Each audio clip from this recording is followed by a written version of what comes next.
السلام عليكم أعزائي طلاب الصف الثالث الإعدادي، عاملين إيه يا حلوين؟ إن شاء الله النهاردة معانا مراجعة مهمة جدا جدا لأهم أسئلة الوحدة الأولى اللي موجودة في كتاب الامتحان. تعالوا كده نشوف الأسئلة مع بعض. أول سؤال عندي بيقول لي من وحدات قياس السرعة، أو هنا وحدة قياس السرعة. هو عايز الوحدة اللي بتقيس السرعة. قلت له هي السرعة دي جاية من المسافة على الزمن. مسافة على إيه؟ على الزمن. فالمسافة كانت بتتقاس بالمتر على الزمن بالثانية. يبقى أول وحدة متر لكل ثانية. طيب، أو لو مسافة كبيرة هيبقى كيلو متر لكل إيه؟ ساعة. مبدئيا أي حاجة فيها تربيع مستبعدة متر على الثانية تربيع، دي غلط لأن دي بتاعة العجلة. طيب كده متر على الثانية صح. طب ليه دي ما تنفعش؟ متر نقطة ثانية دي معناها متر ضرب ثانية. لا يا مستر، احنا عندنا المسافة على الزمن مش المسافة في الزمن، فهتكون الإجابة إيه؟ ب.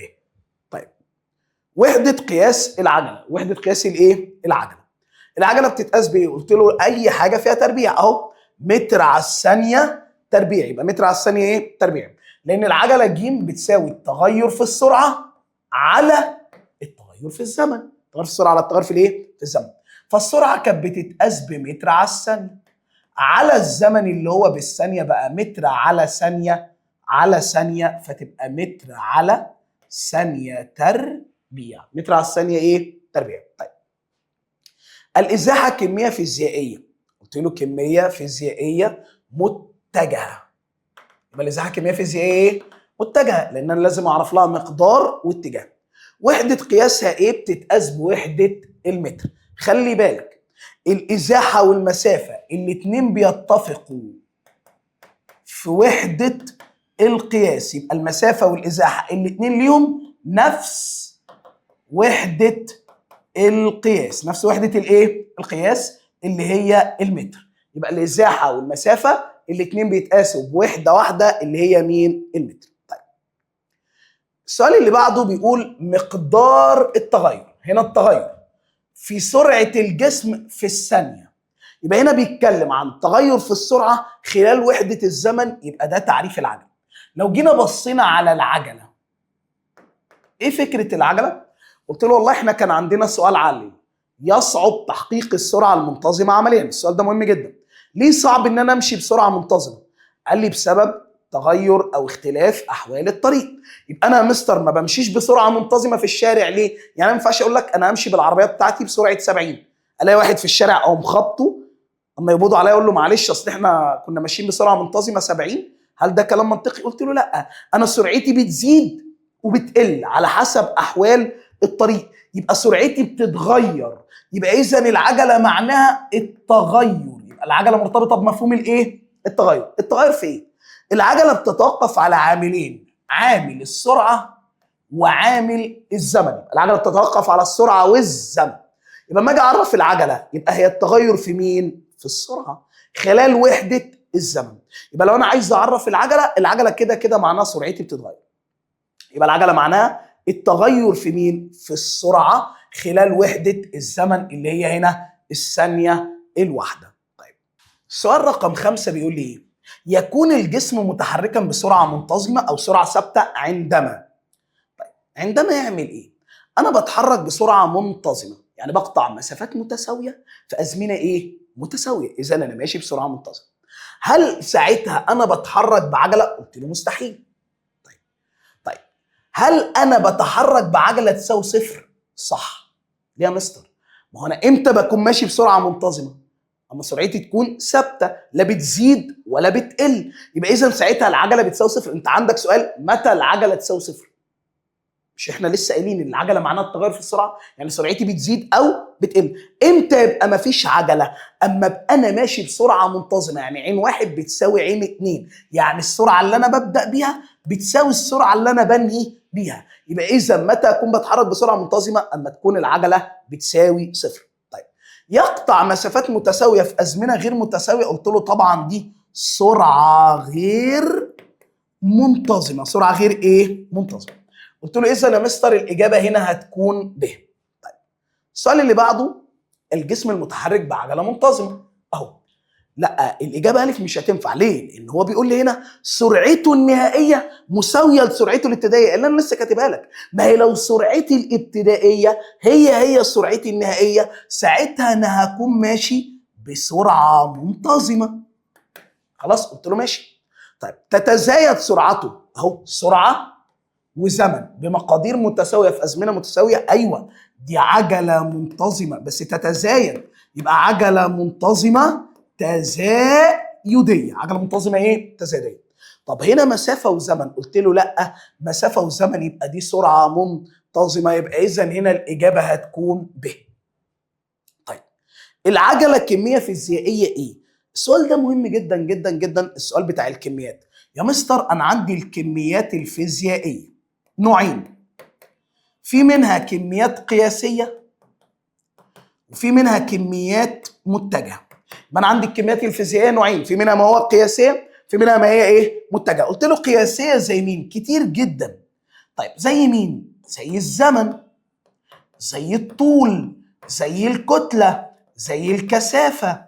خلاص، زي مين كمان؟ زي المساحه، زي نصف القطر. دي كلها كميات قياسيه. خلاص، يبقى اذا زي مثلا السرعه القياسيه برضو. يبقى الكميات القياسيه كتير جدا. مين الكميات القياسيه يا مستر؟ هي التي يكفي لتحديدها معرفه مقدارها فقط. انت طولك كام؟ 170 سم. خلاص انا مش محتاج حاجه تاني. مش باجي اقول لك 170 سم في انهي اتجاه. ما ينفعش اقول لك انا طولي 170 سم في اتجاه الشمال و160 في اتجاه الجنوب و150 في اتجاه الغرب. هل ده كلام منطقي يا مستر؟ لا طبعا. انما بقى الكميه المتجهه، لا، الكميه المتجهه دي عايزه مقدار واتجاه طبعا، وكده كده وحده القياس. زي مين؟ زي القوه، زي العجله، زي الازاحه، زي السرعه المتجهه. دي كلها اسمها كميات متجهه، بحتاج ان انا اعرف عنها مقدارها واتجاهها. زي مين؟ زي القوه. انا دلوقتي عايز اضرب حد بمسدس طلقه، خلاص لازم اوجه ايدي ناحيته. مش فيلم هندي هو انا اللي انا عايز اضربه واقف هنا، او ما انا ضارب الطلقه كده فتلف تروح له، مستحيل. لازم اعمل توجيه. يعني لو انت حتى بتتفرج على الافلام بتاعه الحروب، تلاقي لو انا عايز اضرب صاروخ لازم بعمل توجيه. يقول لك مثلا زاويه 245 في اتجاه الشمال الشرقي. يبقى اذا هو كده بيديك ايه؟ اتجاه. انما لما اجي اقول لك الساعه كام، تقول لي الساعه مثلا 5. خلاص، هل باجي اقول لك 5 في اتجاه الشمال و7 في اتجاه الجنوب؟ لا مستر، لان دي كميه قياسيه. يبقى اذا هو هنا جاي يتكلم عن العجله، يبقى العجله كميه متجهه. يبقى اذا الاجابه ج مستبعده. بتتقاس بايه؟ قلت له متر على الثانيه تربيع. طب ليه مش متر على الثانيه؟ صاحبي دي وحده قياس السرعه. ما هي السرعه يا اما متر على الثانيه يا اما متر على الثانيه تربيع. انما عفوا اسف، يا اما متر على الثانيه يا اما كيلو متر على الساعه. انما العجله متر على الثانيه تربيع او كيلو متر على الساعه تربيع. تعالى يا مستر، اهو بيقول لي التغير، ماشي، سرعه وزمن. التغير في السرعه خلال وحده الزمن، اذا هو هنا بيتكلم عن العجله. طيب بيقول لي اي من العلاقات البيانيه التاليه سرعه زمن تصف جسم بيتحرك بسرعه ثابته. قلت له مبدئيا سرعه وزمن يبقى هنا عجله، وطالما نازل يبقى عجله منتظمه تناقصيه. عجله منتظمه ايه؟ تناقصيه. هنا طالع عين وزين، طالما سرعه وزمن وطالع يبقى عجله منتظمه تزايديه.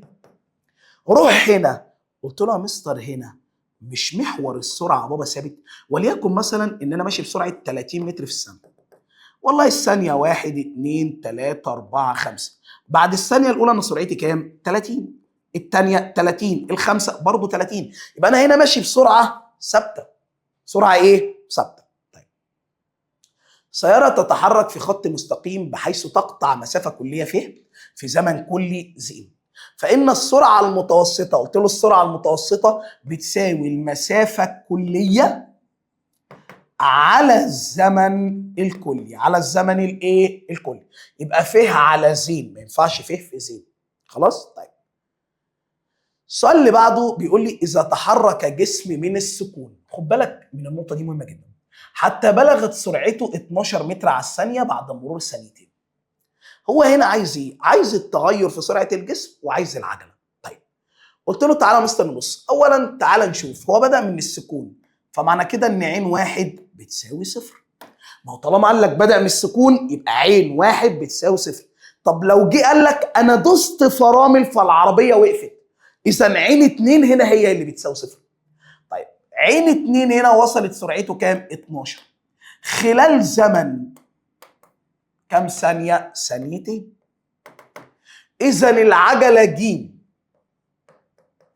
عين 2 ناقص عين 1 على دلتا ز، اهو المثلث. هنا ج، هنا عين 2 ناقص عين 1، هنا دلتا ز، كده على كده في. قلت له اذا العجله هنا بتساوي، خلي بالك اكتر نقطه انتوا بتتلخبطوا فيها، يا مستر انا عرفت خلاص ان عين 2 ب 12، ما ينفعش اجي اقول لك صفر ناقص 12 يا بابا، انت بتقول عين 2 يبقى عين 2 قيمتها هنا بكام؟ ب 12 ناقص عين 1 بصفر على الزمن اللي هو بكام؟ ب 2، يبقى 6 متر على الثانيه تربيع، يبقى العجله هنا ب 6. طب هو بيقول لي مقدار التغير في سرعه الجسم، يا مستر هو الجسم بدأ بسرعه كام؟ قلت له صفر، بقت كام؟ 12، يبقى التغير في السرعه بكام؟ ب 12. ناخد بالنا من مسائل العجله، مسائل مهمه جدا جدا جدا، خد بالك. طيب نفس الكلام السؤال اللي بعده بيقول لي ايه؟ السياره بدأت من السكون، ماشي، وصلت سرعتها 25 خلال 10 ثواني، نفس الفكره، عين 1 بصفر، عين 2 ب 25، دلتا ز بتساوي 10، يبقى ج بتساوي عين 2 ناقص عين 1 على دلتا ز. 25 ناقص صفر على 10 هتطلع ب 2.5 متر على الثانية تربيع. طيب هنا بقى مسألة مركبة، يعني ايه؟ بيقول لي في خلال زمن قدره 2.5 ثانية تزايدت سرعة سيارة من كام؟ من 20 إلى 25 متر على الثانية، بينما تحركت دراجة من السكون. يبقى خلي بالك فين تركاية المسألة، تعال أقول لك. هنا مديني السيارة وهنا الدراجة. اسمع بقى، هنا السيارة كانت عين 1 بكام؟ قلت له ب20. عين 2 بكام؟ ب25. دلتا زين قلت له لا ب2.5، لأنه قال لي في خلال زمن 2.5 ثانية. ال2.5 ثانية دول بتوع السيارة وبتوع الدراجة. قلت له الدراجة تحركت من السكون، قلت له يبقى عين 1 بصفر. عين 2 وصلت بكام؟ 5 اهو متر على الثانية. دلتا زين برضه ب2.5. يبقى إذا هنا التركايه في إيه؟ إن هو اداك دراجة واداك سيارة، وهما الاتنين ليهم نفس إيه؟ الزمن.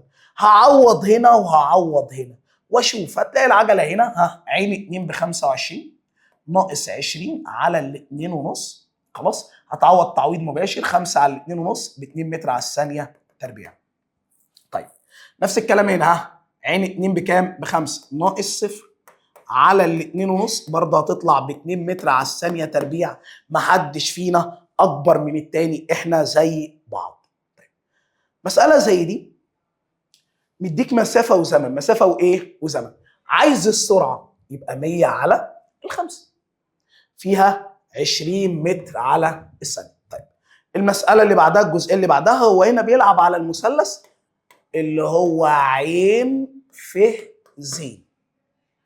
قلت له ماشي، طب هنا مديني الزمن ومديني السرعة، أعرف أجيب المسافة؟ قلت له ما هو كده على وكده في، المسافة تقسم السرعة والزمن يتضربوا.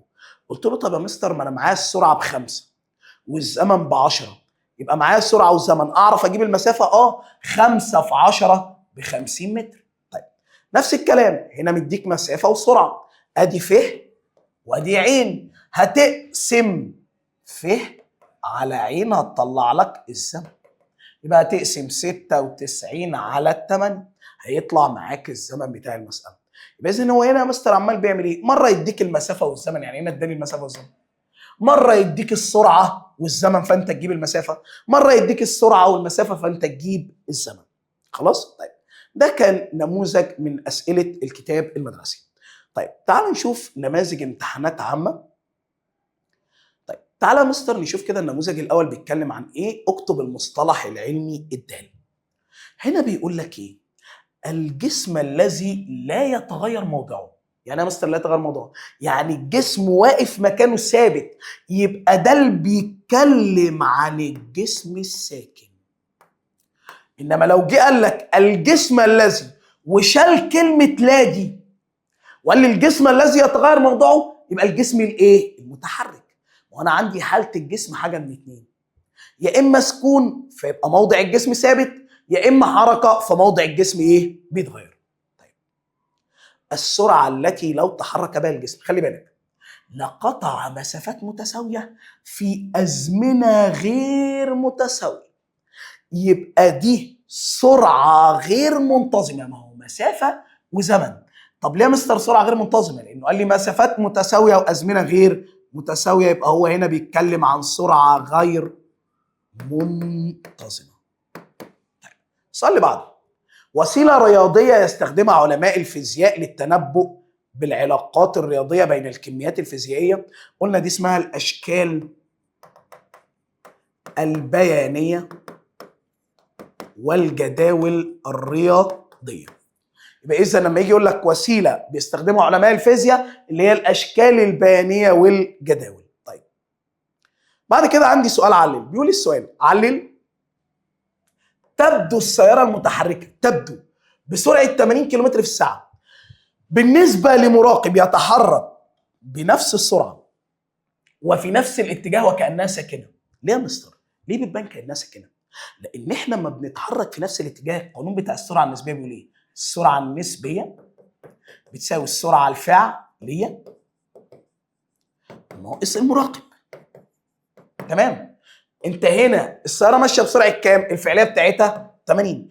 المراقب ماشي بنفس السرعه برضه 80. ساعتها السرعه النسبيه بتساوي ايه؟ صفر. اقول له لان السرعه النسبيه تساوي صفر لان الجسمين بيتحركوا في نفس الاتجاه وبنفس السرعه. يبقى اذا انا ممكن اعملها لك في سؤال تاني. متى السرعه النسبيه تساوي صفر؟ متى؟ اهو السرعه النسبيه تساوي صفر. قلت له والله يا مستر لما نكون احنا الاتنين بنتحرك في نفس الاتجاه، بنتحرك في نفس الايه؟ الاتجاه وبنفس السرعه. بقى احنا الاتنين هنتحرك في نفس الايه؟ الاتجاه وبنفس السرعه. طيب السؤال اللي بعده بيقول لك علل العجله كميه فيزيائيه متجهه بينما الكتله كميه فيزيائيه قياسيه. خد بالك السؤال ده بيتجاوب على جزئين، لان انت لو جاوبت جزء واحد هتنقص. خلي بالك هو بيقول لي ليه العجله كميه متجهه؟ قلت له متجهه لانه يلزم لتحديد العجله معرفه حاجتين: مقدارها واتجاهها. طب ليه الكتله كميه قياسيه؟ لانه يكفي لتحديد الكتلة معرفة مقدارها فقط. يبقى بنعرف عنها ايه؟ المقدار فقط. يبقى يا مستر دي كمية متجهة عشان عايزة مقدار واتجاه، انما دي كمية قياسية عشان عايزة مقدار فقط. طيب بيقول لي تحرك الجسم في خط مستقيم وسجلت سرعته خلال 30 ثانية. يبقى تمام. ثم مثلت بالشكل البياني المقابل. حدد ايه رقم واحد؟ اقصى سرعه. يبقى انا عايز اجيب اقصى سرعه الجسم وصل لها من على الرسم البياني. مش دي السرعه؟ انا عايز اشوف اعلى منحنى انا وصلت له كام فين. هنا دي اعلى سرعه انا وصلت لها اللي هي في الفتره من ب لج. قلت له دي قيمتها كام يا مستر؟ همشي لحد ما اخبط في منحنى السرعه لان هو بيسال عن السرعه. بص هنا صفر، 5 10 15 20، يبقى دي ب 25. يبقى اقصى سرعه انا وصلت لها 25 متر على ايه؟ على الثانيه. بعد كده هو عايز ايه؟ عايز العجله اللي اتحرك بيها الجسم خلال ال10 ثواني اللي بدا فيهم الحركه. يعني اول 10 ثواني يعني لحد هنا هو بدا سرعته كانت بكام؟ بصفر. يبقى اذا كان هنا مستر سيد عين واحد بصفر. وصل سرعته كام بعد 10 ثواني؟ ما احنا لسه جايبينها ب 25. يبقى عين 2 بكام؟ ب 25. دلتا زين ما هو قال في اول 10 ثواني. يا مستر يعني انا طلعت بيانات المساله كلها من على الرسمه. ما هو بدا اي جسم بيبدا هو بدا من كام؟ من صفر. يبقى بدا من سكون. قلت له طيب ماشي خلاص، يبقى كده القانون ج بتساوي عين 2 ناقص عين 1 على دلتا زين. 25 ناقص صفر على 10.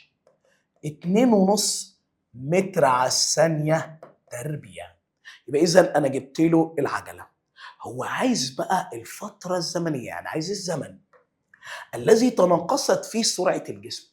قلت له والله كده العجلة تزايدية، فكده سرعة الجسم زادت. بعد كده أنا مشيت بعجلة صفرية أو سرعة منتظمة، سرعتي ثابتة 25. يبقى هنا عجلة تزايدية، هنا سرعة ثابتة أو سرعة منتظمة أو عجلة صفرية. بعد كده من أول، خد بالك، من أول 25 اللي ما بين ال 20 وال 30 لحد 30 ابتدت السرعة تقل. قلت في فترة زمنية قد إيه؟ قلت له والله يا مستر هي قلت من 25 لحد 30، يعني احنا استغرقنا فترة زمنية 5 ثواني. إذا الفترة الزمنية بكام؟ قلت له ب5 ثواني. طيب. المسألة اللي بعدها مسألة حلوة جدا جدا جدا وفكرة عالية شوية. بيقول لي في الشكل البياني المقابل يمثل العلاقة بين المسافة والزمن لشخصين اللي هما مين؟ حسن وعمر. الاثنين بيتحركوا في خط مستقيم، أي مما يلي يعبر عن حركة الشخصين.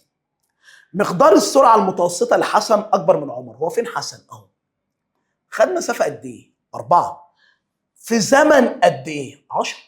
قلت له مش السرعة المتوسطة عين بتساوي ف على زين؟ قال لي اه. تعالى يا عم حسن، انت مشيت مسافه قد ايه؟ قال لي 4. في زمن قد ايه؟ 10. يبقى 4 من 10 متر لكل ثانيه. طب انت يا عم عمر، تعال نشوف عين بتاعت عمر، برضه مسافه على الزمن. عمر خد 4 متر بس في زمن قد ايه؟ 8 ثواني. يبقى هنقسم هنا 4 على 8 بنص متر على الثانيه. قلت له لا، ده كده يا مستر انت شفت حسن وشفت عمر، عمر اكتر مش حسن اللي اكتر. يبقى اذا الاجابه الف مستبعده. اذا يبقى الاجابه الف مستبعده. طيب الاجابه ب بيقول لي يتحرك عمر بسرعه غير منتظمه. فين عمر؟ لا يا مستر، مسافه وزمن سرعه منتظمه، يبقى دي مستبعده ودي كمان مستبعده. الاجابه ج يتحرك حسن بسرعه منتظمه. فين حسن؟ ادي حسن. هل دي سرعه منتظمه؟ قلت له لا، دي سرعه غير منتظمه. طيب بيقول لي ايه بقى؟ يتقابل عمر وحسن بعد 3 ثواني. قلت له والله ادي خط حسن اهو، وادي المسار بتاع عمر اهو. اتقابلوا في النقطه دي. النقطه دي اللي هي كام ثانيه؟ قلت له اهو ما بين الاثنين والاربعه، يعني 3. فعلا هم هيتقابلوا بعد 3 ثواني. يبقى الاجابه د. السؤال ده سؤال حلو جدا. طيب عندما يتحرك الجسم بسرعه 36 كيلومتر في الساعه، فهذا يعني انه يتحرك بسرعه كام؟ طيب هو عايزها بالمتر على الثانيه. طب انا بحول 36 كيلومتر على الساعه الى متر على الثانيه. الى متر على ايه؟ على الثانيه. من كبير لصغير، الكبير بيضرب، يبقى هيضرب في كام؟ في 5 على ال 18. يبقى اضرب 36 في 5 على ال 18 واشوف الناتج اللي هيطلع، لان من كبير لصغير بضرب في 5 على ايه؟ على 18. ماشي. بيقول لي السرعه المتجهه تساوي التغير الحادث في الازاحه، ادي السرعه المتجهه، مقسومه على التغير الحادث في الزمن، مع عدد الكميات المتجهه في العباره السابقه. قلت له والله يا مستر انت قلت السرعه المتجهه وقلت الازاحه، يبقى دول كميتين متجهتين، هل الزمن كميه متجهه؟ قال لي لا. يبقى اذا هنا انا بتكلم عن 2 كميه متجهه. المساله دي تعالوا نشوفها مع بعض. يقول لي تتحرك باخرة بسرعة منتظمة في مسار مستقيم نحو ميناء، ولما صارت على بعد 45 كيلو متر من الميناء مرت فوقها طائرة في الاتجاه المضاد. قلت له ماشي، اتجاه ايه؟ مضاد. ورصدت حركة الباخرة فبدأت لها تتحرك بسرعة 265 كيلومتر في الساعة. خلي بالك المسألة دي مسألة مركبة. ولنفترض ان ده الميناء بتاعنا، ماشي، وده هي الميه، مواهبي في الرسم، وده ايه؟ السفينه بتاعتي. نرسم السفينه يا ولد يا سيد، وادي الشراع.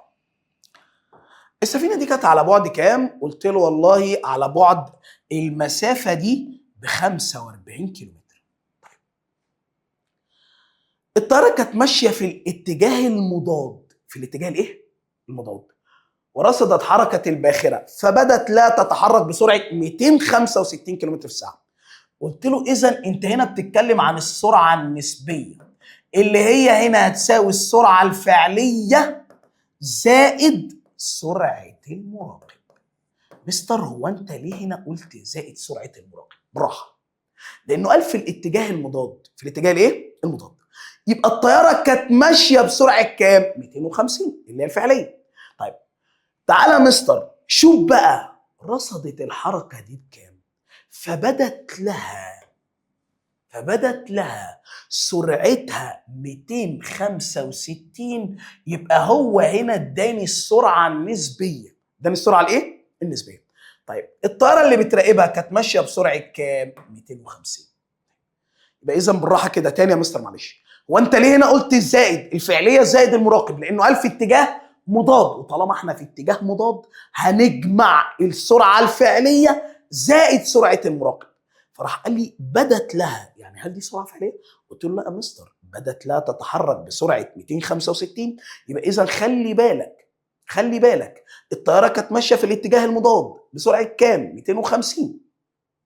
الطياره راحت راصده حركه الباخره، يعني شافت سرعه الباخره فبنت لها ان هي ماشيه بسرعه كام؟ 265. يبقى اذا دي السرعه النسبيه. الفعليه بسين. طيب انت عايز تجيب الفعليه صح؟ ودي دي الناحيه الثانيه بعكس الاشاره. يعني ايه؟ يعني السرعه الفعليه هتساوي 265 ناقص 250. اذا سرعتها ب 15 كيلومتر في الساعه. تاني يا مستر، تاني معلش. هو بيقول لي ان الباخره كانت ماشيه بسرعه منتظمه في خط مستقيم، فلما بقت على بعد 45 كيلومتر عدت الطياره في الاتجاه المعاكس بتاعها، في الاتجاه المضاد. يعني الطياره ماشيه كده والسفينه ماشيه كده.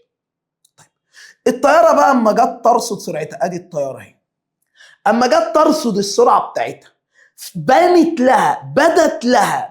لها يبقى دي السرعه النسبيه ب 265 بتساوي الفعليه. ليه قلت زائد؟ ما انت بتقول في الاتجاه المضاد عكس بعض. طيب سرعه المراقب كانت بكام اللي هي الطياره؟ ب 250. اذا الفعليه وديت دي الناحيه الثانيه بعكس الاشاره طلعت السرعه ب 15. طب ده الجزء الاول.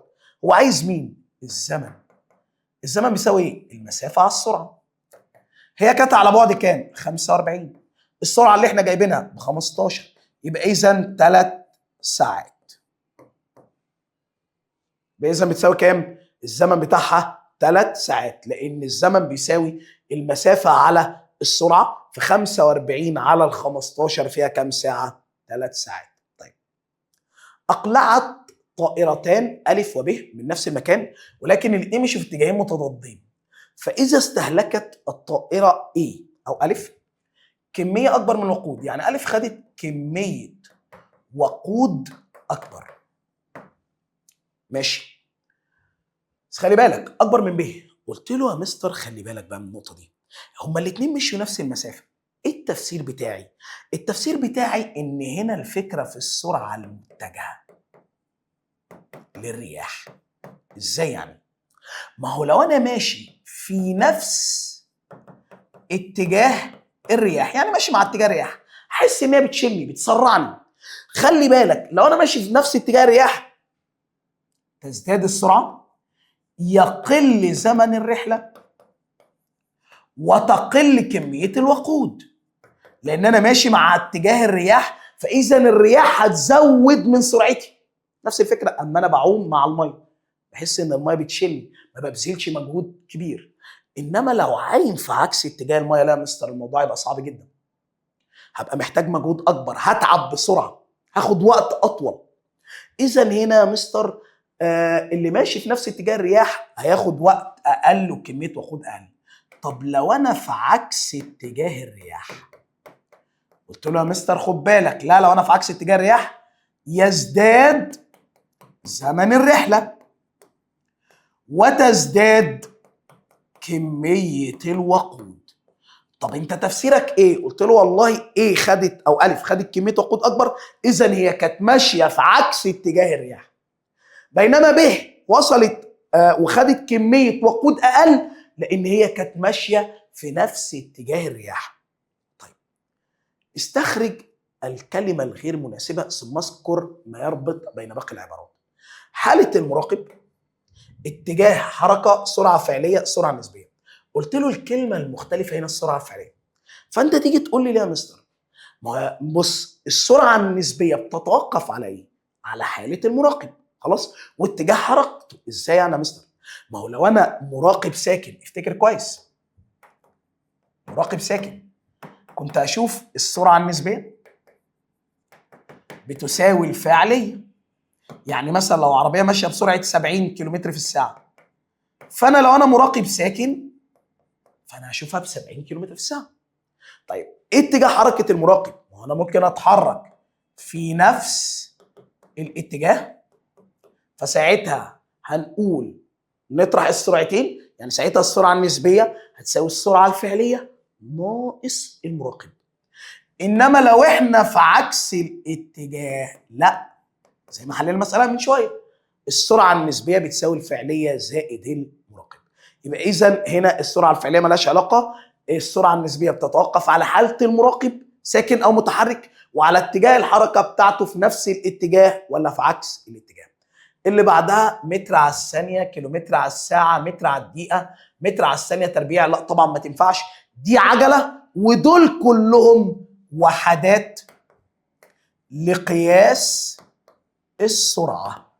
وحدات لقياس ايه؟ السرعه. طيب شوف دول يا مستر، ايه دول؟ فيه زين، يبقى انت هنا سرعه، بس دي يا مستر سرعه منتظمه. طيب عين زين دي برضو سرعه منتظمه ثابته، ما اتغيرتش سرعتي، يبقى منتظمه. طيب جيم، بص بص بص بص، جيم هنا عند ايه؟ الشكل ده بالنسبه لك جديد، السؤال ده حلو جدا. جيم هنا عند صفر، ومعنى ان جيم بصفر، ان العجله بصفر، معناها ان انا ماشي بسرعه منتظمه. انما هنا فيه وزين، لا لا لا لا، هنا طالع نازل، يبقى دي سرعه غير منتظمه. يبقى اذا انا لو بصيت لكل اللي موجود قدامي، لا دول بيعبروا عن اجسام تتحرك بسرعه منتظمه. خش بقى على السؤال السادس، عفوا الثالث، صح وغلط مع التصويب. يا ريت يا جماعه ما ننساش فكره مع التصويب. طيب تعال نشوف، تستخدم البوصله في تحديد سرعه السياره؟ لا طبعا، ده عداد السرعه، ما ينفعش، اذا دي غلط. طيب السؤال اللي بعده، عندما يتحرك الجسم بعجله تساوي صفر، معنى كده ان هو ماشي بسرعه منتظمه؟ طبعا، لو العجله بتساوي صفر اذا الجسم ماشي بسرعه منتظمه. سؤال 3 خد بالك منه، ده كان في امتحان الشرقيه 2023. قال لك احيانا، خد بالك من الجمله دي، النسبه بين الازاحه والمسافه اكبر من الواحد. قلت له لا. ازاي؟ بص يا بابا، احنا خدنا يا اما المسافه هي اللي اكبر، يا اما المسافه والازاحه بيساووا بعض. بالراحه بالراحه، خد بالك من السؤال ده. الازاحه اما تتقسم على المسافه، يعني عشان نجيب النسبه ما بينهم، قلت له هتكون اكبر من الواحد؟ مستحيل. طب ليه؟ واحنا خدنا المسافه هتبقى اكبر، خلاص، فهنا النسبه هتكون اقل من الواحد. او المسافه تساوي الازاحه امتى؟ اما نكون بنتحرك في خط مستقيم واتجاه واحد. يبقى اذا احيانا تكون النسبه بين المسافه والازاحه لجسم لازم تكون يا اما اقل من واحد يا اما بتساوي واحد. طيب الشكل المقابل يمثل جسم تحرك من النقطه أ الى النقطه د مرورا بالنقطتين ب وج. طيب هو هنا عايز ايه؟ عايز السرعه المتجهه والسرعه القياسيه. خد بالك، انا اول ما باخد الرسمه دي بجيب المسافه الكليه. اما تيجي تقول لي المسافه هقول لك ايه؟ كل اللي انا مشيته. يعني انا مشيت ايه الاول؟ 30 متر ثم 60 متر ثم 30 متر، يعني 120 متر. طيب الزمن الكلي، الزمن الكلي خدت اول مره 30 ثانيه، بعد كده 20 ثانيه، بعد كده 10 ثواني، يبقى كده 60 ثانيه. يبقى انا كده عرفت المسافه الكليه والزمن الكلي. تمام. قلت له طيب الازاحه هنجيبها ازاي؟ اما تيجي تجيب الازاحه يا صديقي بالله عليك ركز.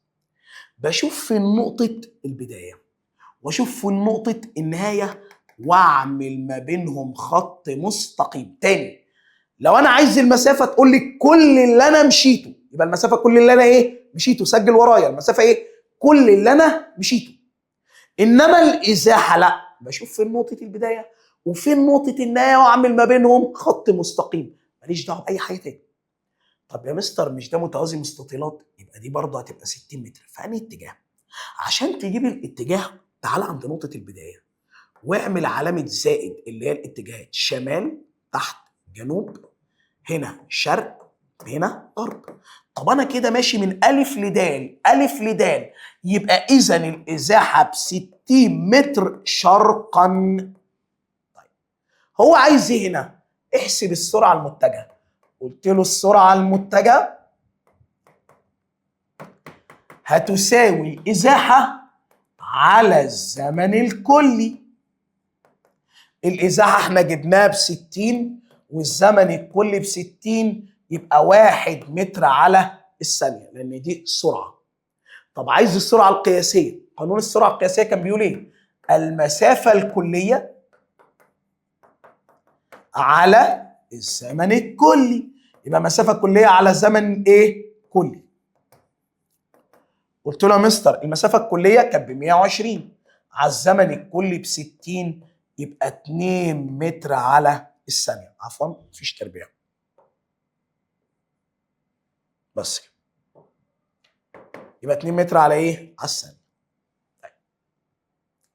ادرس الشكل المقابل ثم حدد الفتره التي يكون فيها الجسم في حاله مره سكون مره حركه بسرعه منتظمه.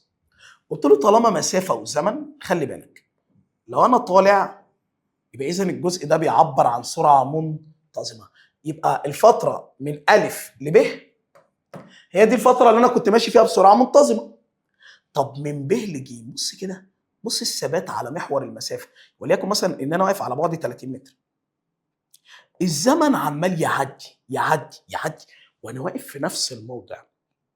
اذا انا في حاله سكون في الفتره ب ج، هي دي الفتره اللي انا فيها في حاله ايه سكون.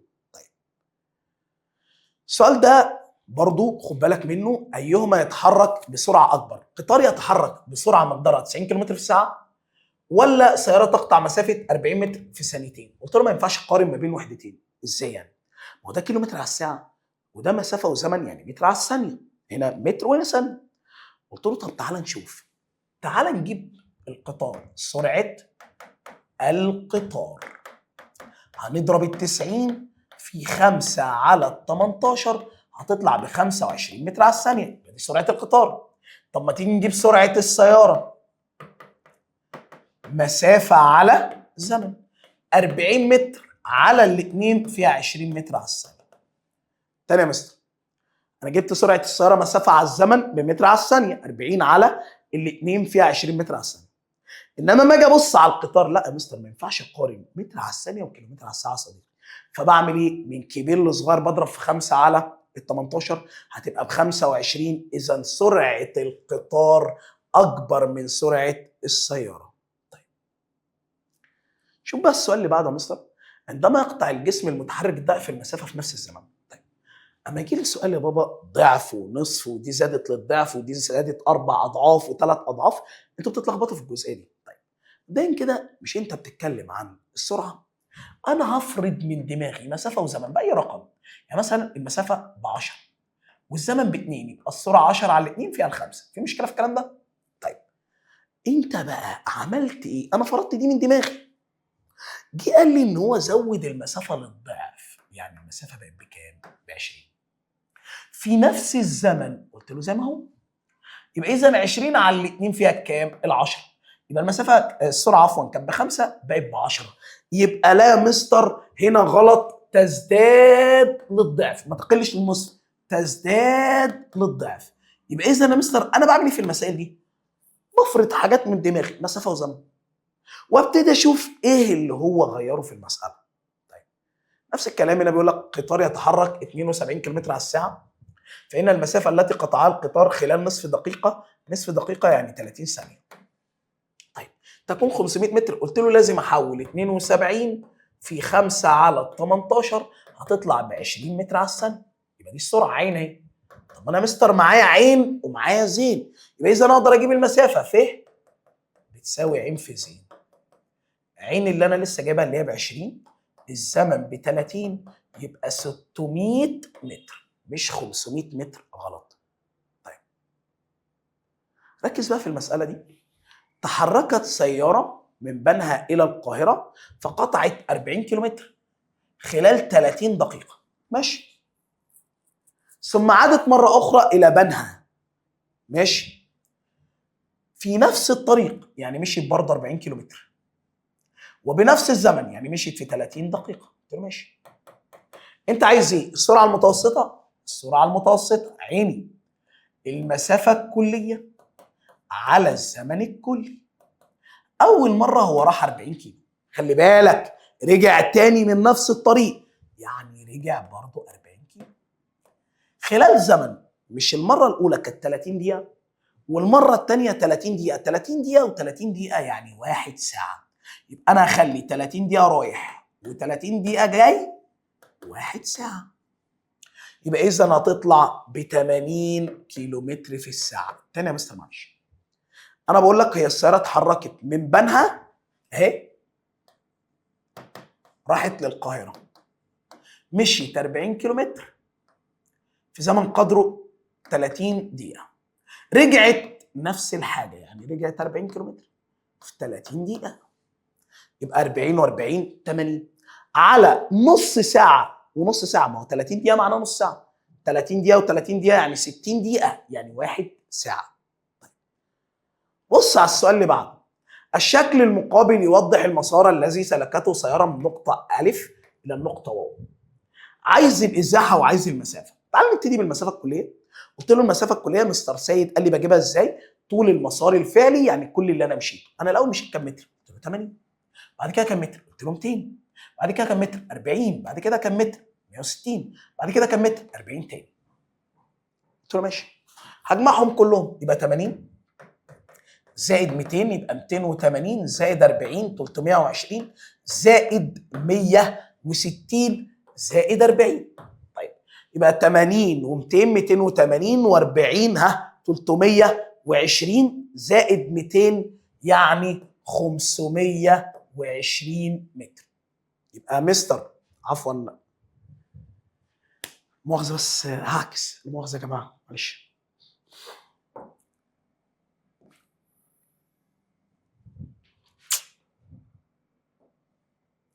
يبقى المسافة الكلية 80 زائد 200 زائد 40 زائد 160 زائد 40. يبقى دي هتكون المسافة الكلية. ما احنا قلنا المسافة يعني كل اللي أنا مشيته، كل اللي أنا إيه؟ مشيته. طيب هتطلع ب 520 متر. طب عايز الإزاحة؟ الإزاحة لا. الإزاحة يا باشا أنا ماليش دعوة بكل اللي أنت عملته ده. في نقطة البداية قلت له ألف، في نقطة النهاية واو، هي دي الإزاحة. طب يا مستر هو مش الجزء ده كله ب 200؟ أخدت منه الحتة دي ب 160، يبقى فاضل هنا كام؟ 40. يبقى إذا الإزاحة من ألف لواو علامة زائد، شمال جنوب كده شرق كده غرب، وأنا ماشي في اتجاه الشرق. يبقى إذا هنا 40 متر شرقا. يبقى مستر المسافة يعني كل اللي أنا مشيته، إنما الإزاحة بداية ونهاية وخط مستقيم. طيب. متى يحدث كل مما يأتي تعتبر حركة جسم أبسط أنواع الحركة؟ إمتى تكون الحركة بتاعتي أبسط أنواع الحركة؟ أما أمشي في اتجاه واحد في خط مستقيم. يبقى أما أمشي في اتجاه واحد وفي خط إيه؟ مستقيم. طيب متى يكون الجسم متحركا بعجلة منتظمة موجبة؟ امتى اكون بتحرك بعجله منتظمه موجبه؟ عندما تتزايد اهو، لما سرعتي تزيد تتزايد سرعه الجسم بمقادير متساويه في ازمنه متساويه. يبقى امتى انا ابقى ماشي بعجله موجبه؟ اما سرعتي تزيد. طب امتى ابقى ماشي بعجله تناقصيه او سالبه؟ اما سرعتي تقل، يبقى عندما تتناقص.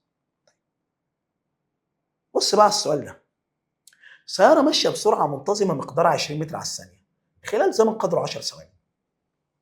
عايز المسافه اللي العربيه مشيتها في اول 10 ثواني. خلي بالك عشان دول مسالتين في بعض. قلت له انت عايز المسافه، انا عندي المثلث بتاعي عين ف ز كده على كده في. قلت له ماشي. هنا المسافه والسرعه، قلت له ماشي. السرعه كانت بكام يا مستر؟ خد بالك، عين كانت بكام؟ ب 20. ز كانت ب 10. طيب انت عايز المسافه.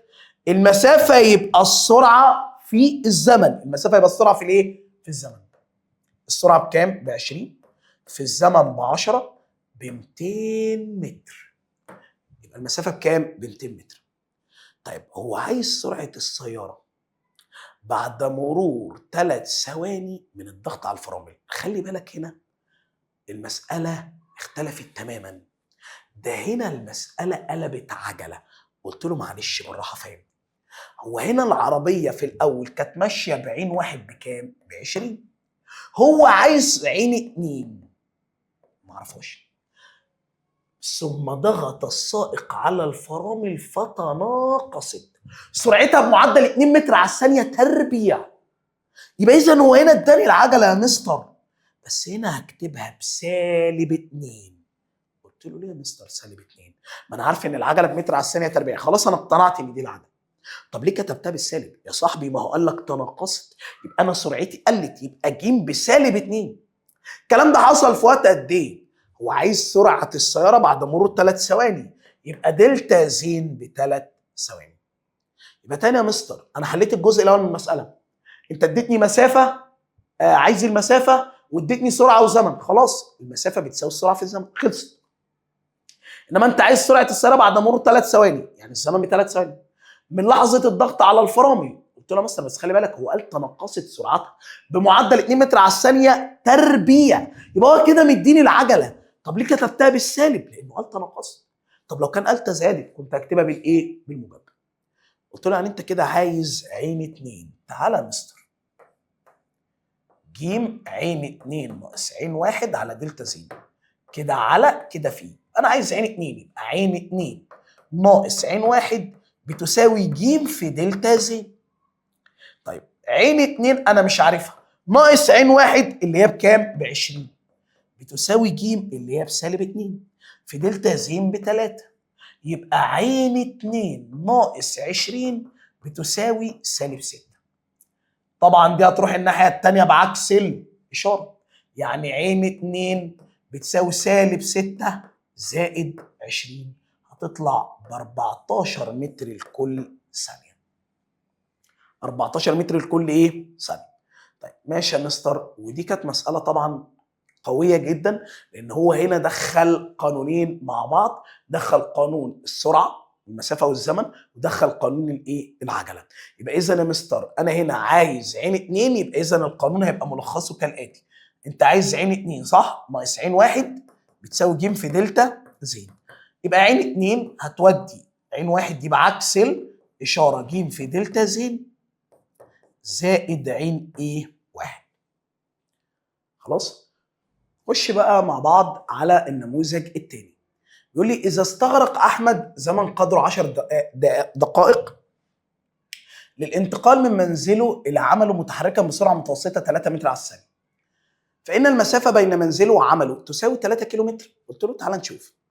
مبدئيا هنا 10 دقائق يبقى لازم احولها لثواني، يبقى 10 في 60 هتطلع ب 600 ثانيه. انا عايز المسافه ف تساوي عين في ز، اذا 3 في 600 ب 1200 متر. طب ما تخليها بالكيلومتر، يبقى اقسم على ال1000 هتطلع ب1.2 كيلو متر. يبقى اذا دي غلط، مش 3 كيلو متر، لا دي 1.2 كيلو متر. عندما يستغرق جسم متحرك زمن قدره 2 ثانيه ليصل مقدار سرعته النهائيه 3 امثال مقدار سرعته الابتدائيه. قلت له طيب هنبتدي بقى هنا فرضيات، يعني مثلا ايه؟ هنفرض ان عين 1 بس، يبقى اذا عين 2 بتساوي 3 س. طيب انت عايز العجله بتاعته، قلت له ج بتساوي عين 2 ناقص عين 1 على دلتا ز. عين 2 اللي هي بكام؟ ب 3 س، ناقص عين 1 اللي هي بكام؟ ب س على الاثنين. 3 س ناقص 2 س يبقى 2، 3 س عفوا ناقص س يبقى 2 س على الاثنين. طير طير، يبقى اذا مقدار عجله حركته بيساوي سرعته الابتدائيه. مش انا طلع معايا الناتج النهائي س، وسرعته الابتدائيه كانت س اللي هي عين 1. تاني يا مستر، انا هنا بفرض بمزاجي اكس واي زد، يبقى لو الابتدائيه اكس يبقى النهائيه مثلا 3 اكس، يبقى لو الابتدائيه س يبقى النهائيه 3 س، واشتغل بالقانون عادي جدا. هيطلع هنا 3 س ناقص س ب 2 س على الزمن اللي هو ب 2، يبقى مقدارها س، وطبعا س والسرعه الابتدائيه كانت س. طيب نشوف المساله دي. بيقول لي اذا قطع متسابق 50 متر شمالا خلال 30 ثانيه. يبقى الراجل مشي 50 متر شمالا خلال 30 ثانيه، ثم 100 متر شرقا. قلت له ماشي، ألف مثلا ب ج 100 متر 60 ثانية، ثم 50 متر جنوبا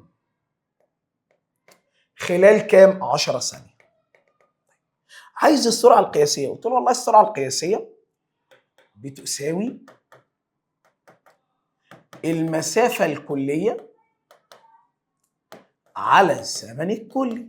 قلت له والله المسافة الكلية كانت 50 متر و100 متر و50 متر، يبقى 200 على الزمن الكلي 30 ثانية، بعد كده 60 ثانية، بعد كده 10 ثواني، يبقى 200 على 100 فيها 2 متر على الثانية وليس 1 متر لكل ثانية. الجدول المقابل يوضح العلاقة بين المسافة والزمن. يبقى إذا هنا أنا ماشي بسرعة، سرعة عاملة إزاي؟ قلت له والله المسافة كانت 10 بقت 20، كانت 20 بقت 30، كانت 30 بقت 40. أنا كل مرة ملاحظ إن أنا بمشي مسافات متساوية. الزمن كان 5 بقى 10، 10 بقى 15، 15 بقى 20، اذا برضو الزمن متساوي. يبقى يتحرك الجسم بسرعه منتظمه. طب ليه يا مستر؟ لان انا بقطع مسافات، يقطع الجسم مسافات متساويه في ازمنه متساويه. يبقى كده انا ماشي بسرعه منتظمه. استخرج الكلمه الغير مناسبه. مسافه كليه، سرعه نسبيه، زمن سرعه متوسطه. لا، سرعه نسبيه مفيش. ليه؟ لأن السرعة المتوسطة أدي دربت أهو بتساوي المسافة الكلية على الزمن الكلي. طيب السؤال ده برضه مكرر تاني. ما النتائج المترتبة على الطيران في عكس اتجاه الرياح؟ عكس؟ لا مستر، زمن الرحلة يزداد زمن الرحلة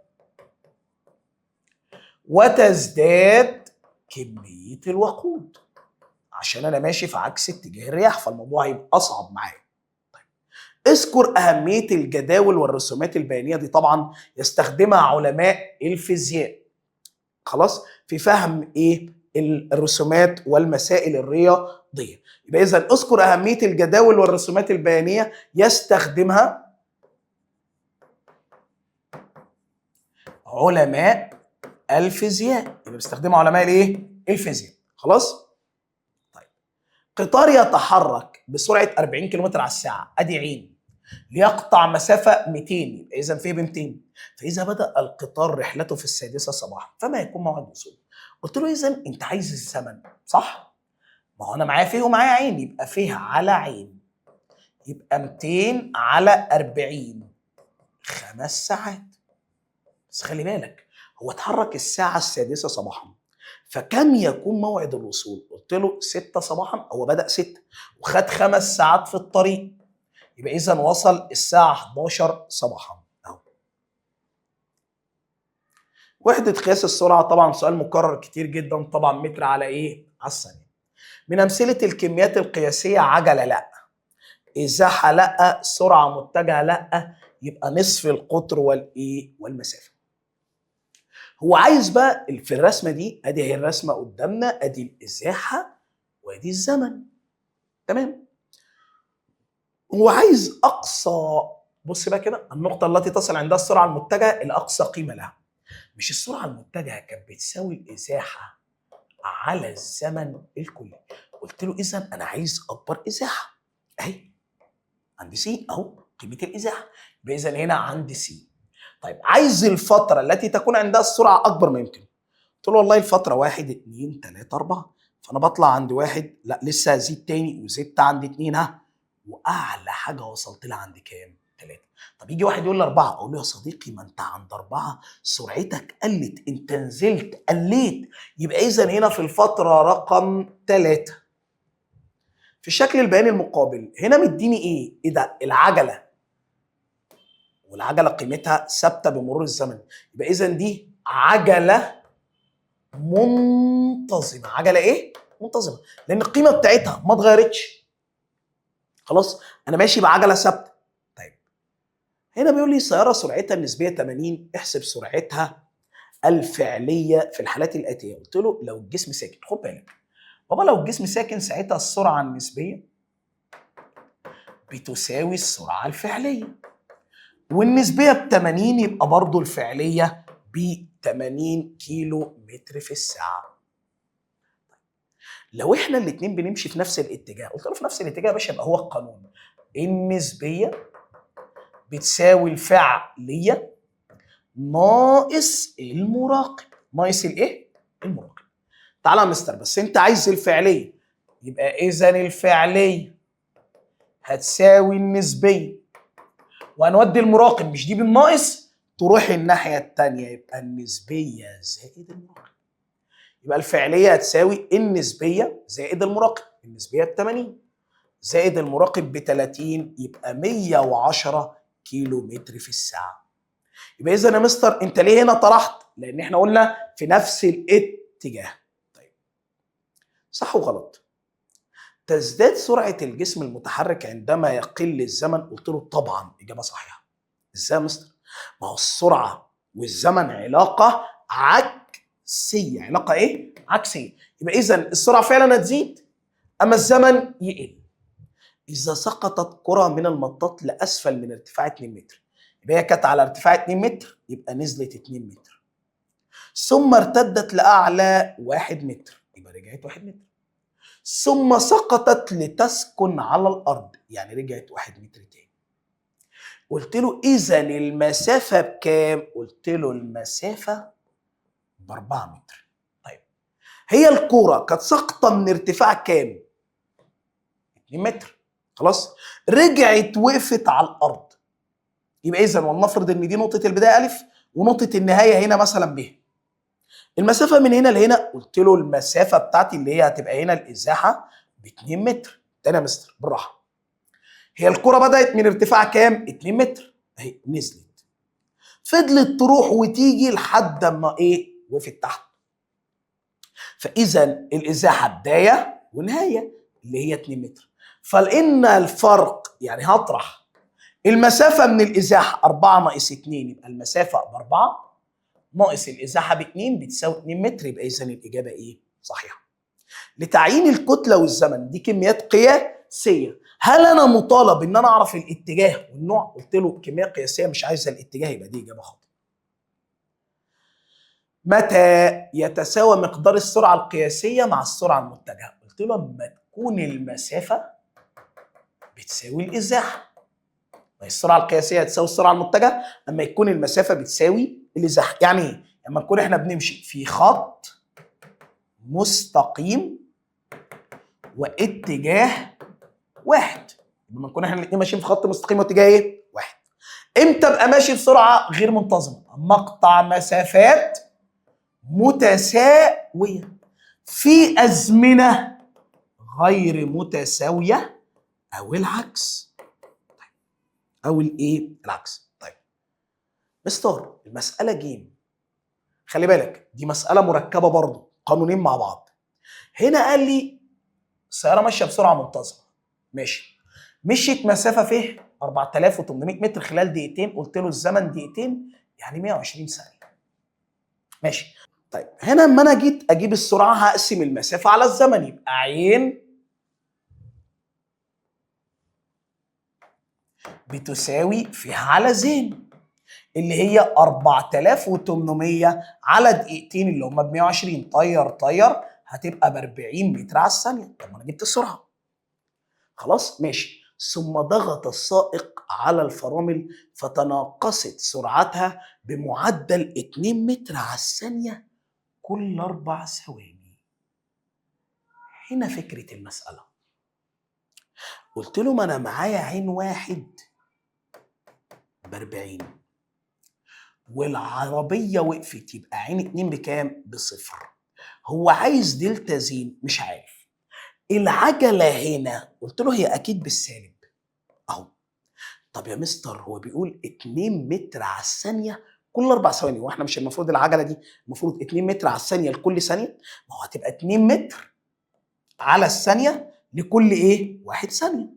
انما هنا بيقول لي 2 متر على الثانية لكل 4 ثواني، يبقى إذا العجلة هنا هتساوي 2 على 4، يعني بسالب نص متر على الثانية تربيع. سالب نص متر على الثانية ايه؟ تربيع. قلت له ايه ده؟ معلش تاني يا مستر، تاني. مش هو احنا العجلة هي التغير في السرعة خلال الثانية الواحدة. طب هنا مديني التغير في السرعة خلال 4 ثواني، طب اجيب العجلة ازاي؟ هقسم التغير في السرعة على 4، دلتا عين على دلتا زين، يبقى 2 على 4 بسالب نص. ليه بسالب؟ لأنه قلت نقصت. طب انت عايز زين، ادي يا باشا المثلث ج دلتا زين عين 2 ناقص عين 1. خلاص؟ تعالى يلا، عين 2 0 ناقص عين 1 ب40 على دلتا ج اهو، ادي انت عايز دلتا زين وادي ج اهو، يبقى 0 ناقص 40 على سالب نص. طير هتبقى ب80 ثانية. يبقى الزمن بكام؟ ب80 ثانية.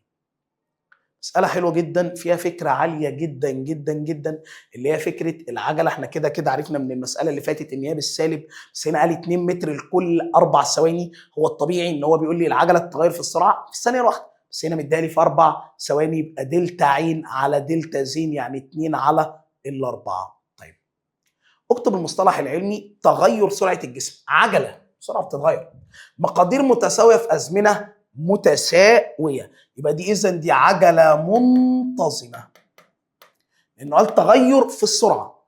كمية فيزيائية لها مقدار وليس لها اتجاه، ليها مقدار وملهاش إيه؟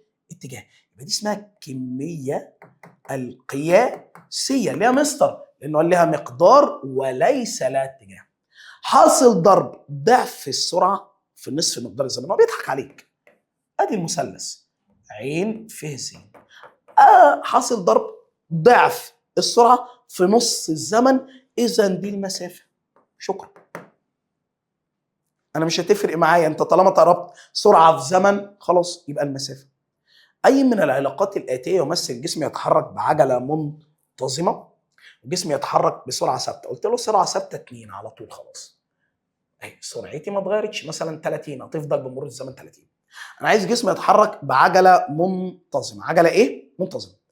قلت له ماشي، دي عجله منتظمه تزايديه، انما هنا عجله منتظمه تزايديه ثم عجله صفريه، مفيش عجله. يبقى اذا هنا الشكل هيكون رقم 3.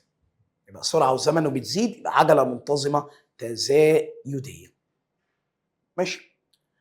بدأ جسم حركته من النقطة ألف، قلت له ماشي، ثم مر غربا بالنقطة باء، ماشي، ليقطع مسافة ثم اتجه جنوبا 8 متر، قلت له ماشي، ثم عاد لنقطة البداية، يعني رجع تاني الألف. قلت له ما تكملش، الإزاحة ب0.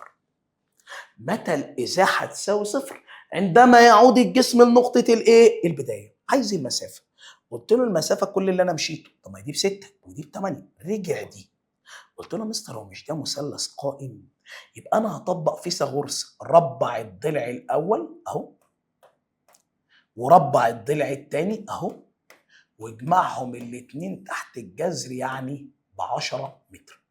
يبقى إذا هنا 10 و6 و8 ماشي، يبقى 18 و6 يبقى 24 متر.